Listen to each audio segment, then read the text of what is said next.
Hello, my name is Gabriella Salinas, and I'm the senior class secretary. And you may have not seen her around school, but her impact at Manchester is bigger than you may think. Miss Engel is from a small town with no stoplights in Fair, Virginia, and moved to Richmond City to attend DCU. She has been teaching Sunday school, special education programs, and students in service learning that are interested in doing the same one day. The first time I spoke with her, I saw tears coming to her eyes, and through them she managed to tell me that the Lancer family is everything to her. She has been teaching at Manchester High School for 21 years and says she plans to retire from here one day as well. Miss Engel believes that you should surround yourself with people that will build you up, and that Mr. Costi has developed the environment here to do so. Now let's welcome Miss Engel to share her wise words of faith with us.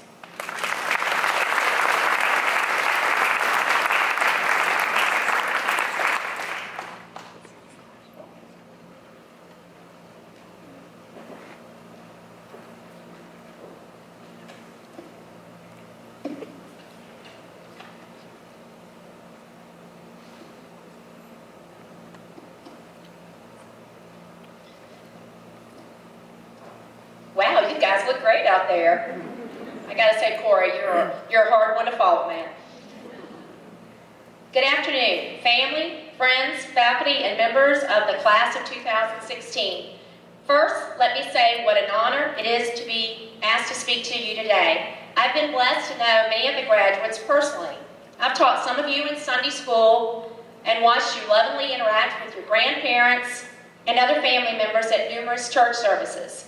As your neighbor, I have watched, one of you play in the backyard with your younger siblings and smiled at how you find so much joy in helping take care of them. I have watched one of you grow from the shy young girl that was a 9th grader that I walked through her schedule because she was afraid she couldn't find her classes, to the self-assured senior who is on her way to be a VCU Ram. Others I've stood next to at See You at the Pole and marveled at how at such a young age you were so comfortable praying in front of your friends and teachers. Still others, I have had the privilege of watching you develop friendships with students with significant disabilities as you served as service learning students in my class. And for one of my young men that is here today, I have proudly watched you surpass so many of the limitations that society has placed on you as you have achieved goal after goal that I have placed before you. I have been inspired by all of you as I have watched how you care about your fellow students, which was no more evident than when you chose this year's prom king and queen. How you care about previous Lancers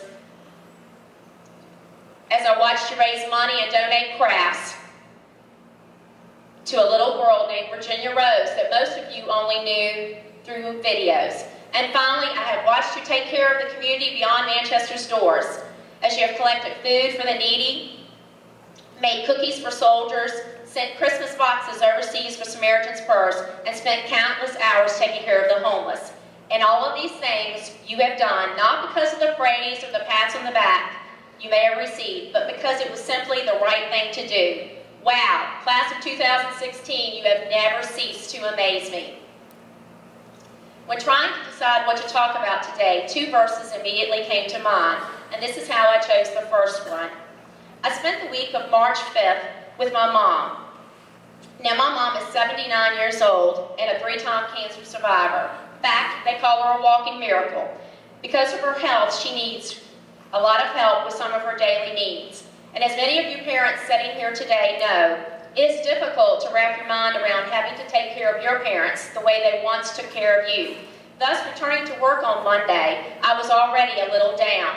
Then I had a difficult time with one of my students on a job site, and I mentally asked myself, just how much longer can I do this? Later that day, I received the email asking me to be the speaker for Baccalaureate. I immediately heard the verse, Psalms 46:10, "Be still and know that I am God." For you see, it was my secret wish for many years to be the Baccalaureate speaker. However, God knew my heart's desire and also knew I was weary and gave me this special gift at a time in my life when I needed it the most. But being a worrier by nature, I immediately began to think, am I worthy of this honor? And do I have words that can inspire this class and their parents? As a parent of 2 adult children, 20 and 23, parents, I have sat where you are today, not so many years ago. I remember being excited for this momentous event, but being scared too.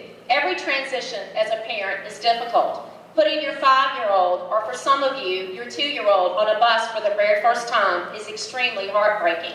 The transition to middle school, well, that's horrifying.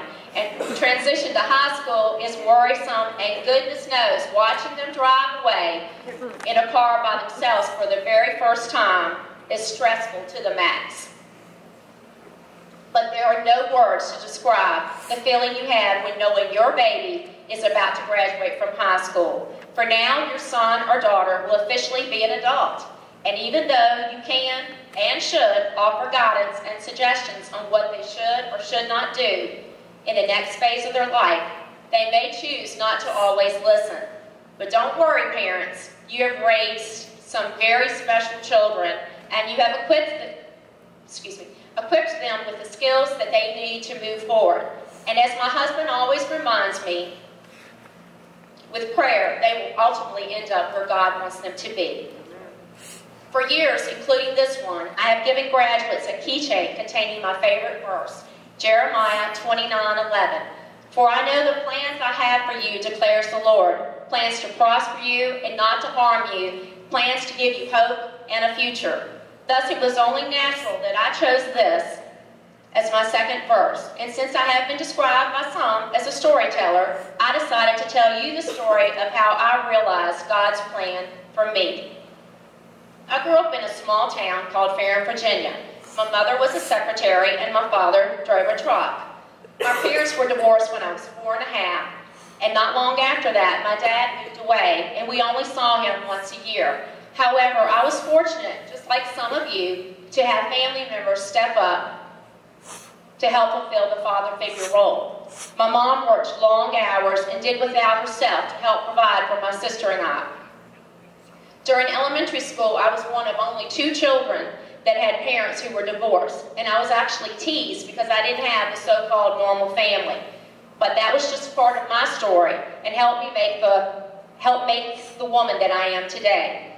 As a young girl, I wanted to be an airline stewardess, although I had never actually seen a plane except up in the sky. And I would not actually fly on a plane until I was 25 years old. But this seemed a very glamorous job to me, and the idea of flying all over the world really appealed to me. When I was in the 8th grade, we had a career day. Colleges from all over Virginia came and talked to my junior high. For you young folks, that's what we used to call middle school. Representatives of the Medical College of Virginia talked about careers in nursing and physical therapy. And from that moment on, I let go of the idea of flying the friendly skies and made it my plan to go to VCU for 2 years and then transfer to MCV and become a physical therapist. So I took all the college-bound classes I could in high school. As a teen, I was very involved in my youth group, and during high school was very close to my Sunday school teacher and her husband. During my senior year, they had a son who was born with Down syndrome, and they named him Jason. The first time I went to meet him, I was very scared because I had never met a young person with a disability.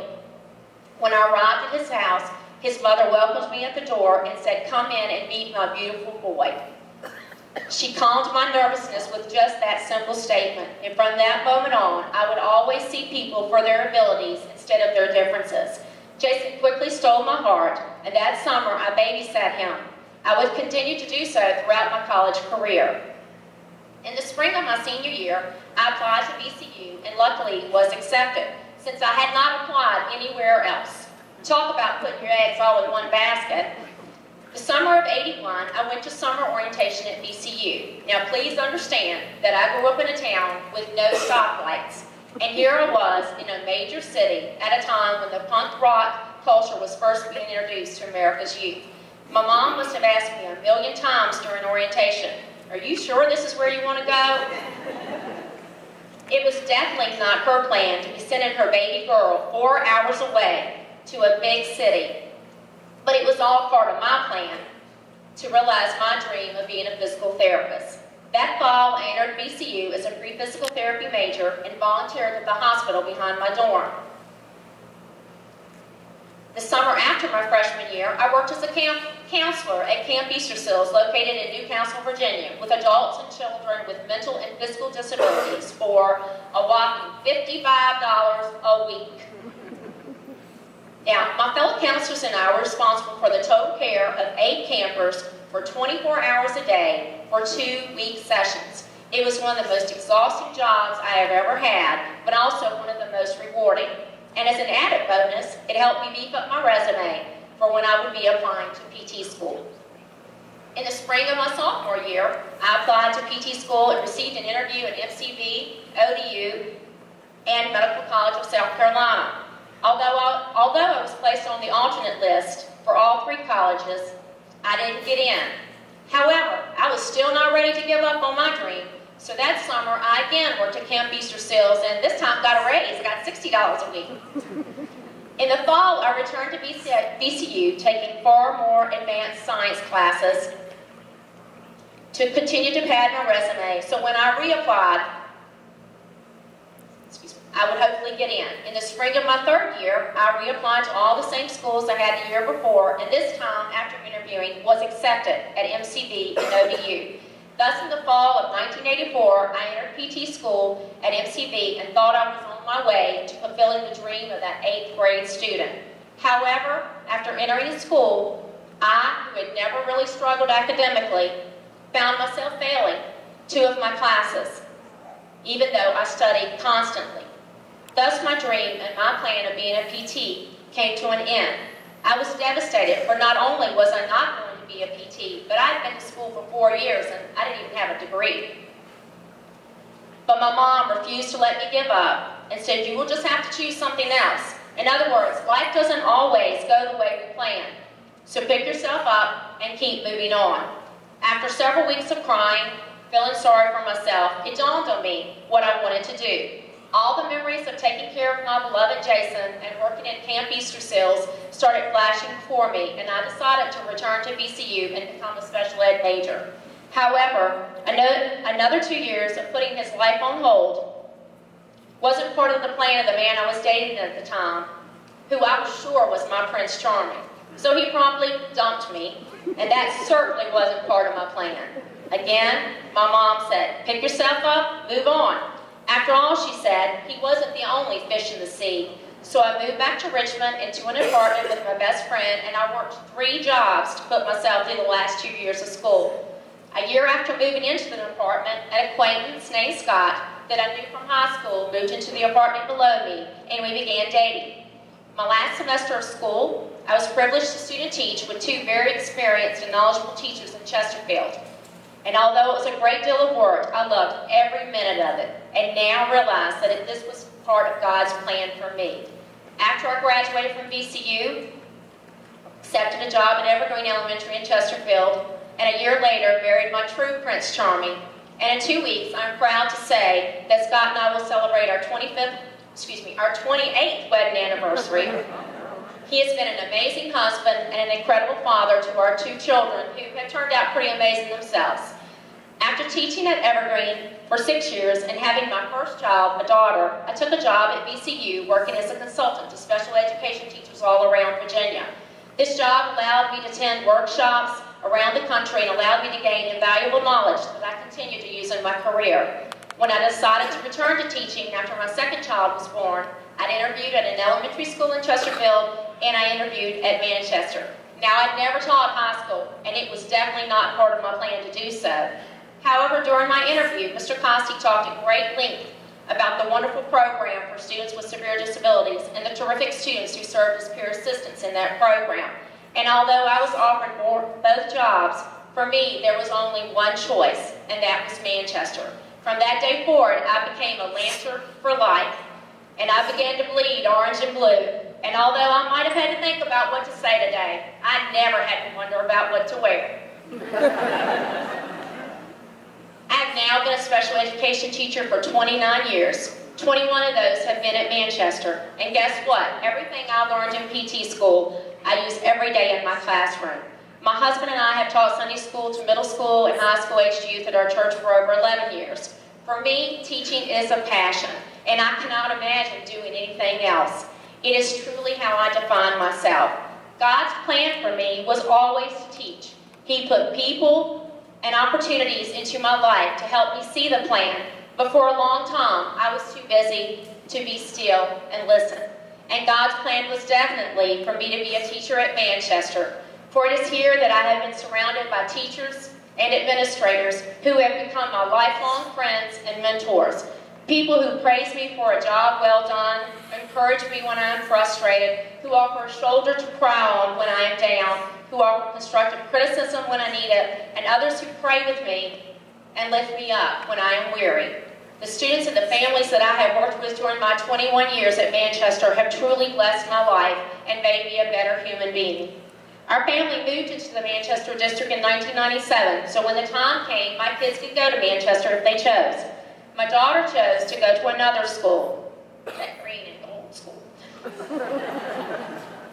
And although I was sad that she would not be a Lancer, I allowed her to follow her own path. My son graduated from here 3 years ago, and I have witnessed firsthand as a parent that the teachers here are not only academically among the best I have ever known, but among the most supportive and the most compassionate. And the students here have the biggest hearts of any young people I have ever had the privilege to encounter. Graduates, none of you would be here today without the support of your families, your teachers, your counselors, your administrators, and friends. In the days leading up to graduation, take the time to say thank you to those who have helped you and encouraged you along your Lancer journey. They have provided you the tools to succeed in the next phase of your life, whether that be into the workforce, into college, or into the military. In closing, class of 2016, you will always be your parents' children, no matter how old you are. Continue to seek out and listen to their guidance. Parents, continue to give that advice, because even though they may act like they don't need it or want it, your children do and take it, and it is a permanent part of your job description. Class of 2016, you will always be Lancers for life. Take the knowledge you have learned here and the capacity to give to others, because it is the right thing to do wherever you go. But more than anything, always remember, you will forever be God's children. Class of 2016, I know God has great plans for you if you will only be still and listen. God bless.